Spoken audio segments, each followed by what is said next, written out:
Yüdüllemek oluşunda Dmitri Savastin adına başaranları diplomları kabul ettiler. Masada başarmak dokumentleri, diplomlar, bağışlar. Salonda genç resimciler hem dalgalı yürütücüler.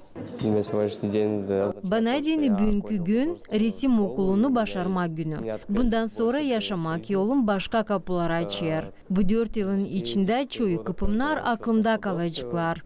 Sergilerde taramaklar. Сегодняшний день значит, что я окончила художественную школу, что впереди. Bugün ben heptine resim okulunu başarıyorum. Bu bilgilerle var nice dizaynerlik, arhitektura sanatlarına öğrenme. Onlar sorumlu bugünkü günde. Şükür ederim üreticilerime aynı bilgileri verdiler, doğrulttular. Очень многое мы от них взяли. Üreticiler hodulukla kendi başaranlarını gözlediler. 8 can ben çıkarım resim okulundan. Hepsi ben sayarım hani kahve, dayaklı. Ben işte onları bırakayım. Gitsinler yolca da lazırta yapma resim, çizmeye bilmiş. Ben bileyim hani onlar yapacaklar bunu. Var birkaç kişi de angılara bakarlar ileri doğru kaldırmak kendi kursunu daha yukarı. Ben sanırım küçükler öğrenmeye. Bir kim Kışnova, bir kim biz bakalım, bir kim Bulgarya, Rusya tarafına da şöyle düşünüyorlar bakalım Allah'tan verilecek. Ama öyle onlar hepsi hazır diye gitmeyle olur. Ben de bu yıl 6 uşak bitirdiler bu okulu. Sağlık ileri doğru. Hem de kim azıcık ileri doğru bu zanatı kapacak isteyecekler çalışma, öğrenme. Ben sanırım ki biz olacağız onlara bakmarak hani onlar bitirdiler okulu. Çalışırız yardım etmeye ileri doğru. Çünkü biz de şimdiden yaşlıyız da isteriz ki yardım bize gelsin buraya okula dönsünler.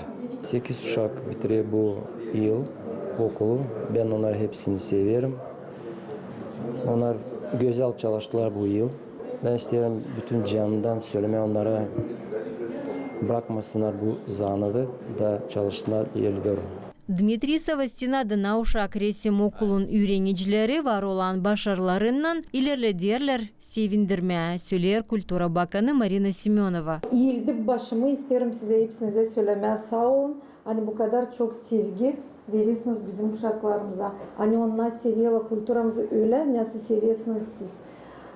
Allah versin makar ki yarısı olsun bu uşakların arasında gitsin alsın sizin izinizi, siz onlara olasınız örnek da sizin gibi sevsinler kültürümüzü, sevsinler dilimizi, sevsinler sanatı. Orada nasıl bu işi yapıyorsunuz siz? Öğrenmek kurumu her yıl 60 uşağdan kabul eder. Burada var hepsi koşullar genç resimcilerin yaratıcılık ince sanatını edinmek için. Dmitri Savastin adına resim okulun başı Sergey Savastin belli eder yılın başarılığını. 6 medali halklar arası sergilerinde. Grand Prix Japonya'da en büyük başarımız bu yılda oldu. Sıradaki altını hem bronzayı Çekya'da aldık. Ta 2 medali Latvia'da altından bronza hem bahşiş resim koleksiyası için. Sevinmeli oluşu başaranlar ana babalarından paylaştılar. Kendilerinizi arasınızda bulasınız. Yaratıcılık ihlamı hem yüksek başarılar sizin olsunlar dilerim. Kabul ettiğinin diplomları her bir öğrenici teknika, güzellik, yaratıcılık tarafından bilgileri kendisinden alır. Bu kavi temel angısında başaranlar türlü yolları açacaklar kendilerine adını söyledi üreticiler. Svetlana Dimitroglu, Sergey Georgiev, Artem Topal, GRT Haberler.